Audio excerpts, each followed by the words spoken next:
Mga kapatid, isa pang kahinaan ng maraming simbahan sa Pilipinas ay ang kawalan ng malinaw at matatag na accountability sa loob.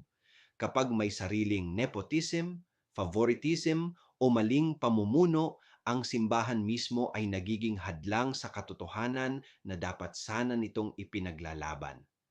Mahina ang boses laban sa korupsyon sa lipunan kung may bahid din ng sariling korupsyon sa loob, kahit maliit, kahit tahimik, kahit tinatago, at kapag hindi hinaharap ang sariling mali, nawawala ang moral authority para hamunin ang mali ng lipunan.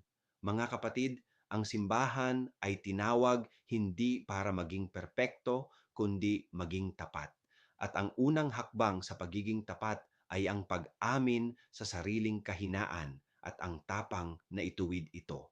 Ako si Padre Jesse Galilea, may pusong Pinoy, kasama mo sa pananalig at pakikibakang panlipunan. Hanggang sa muli, mga kapatid.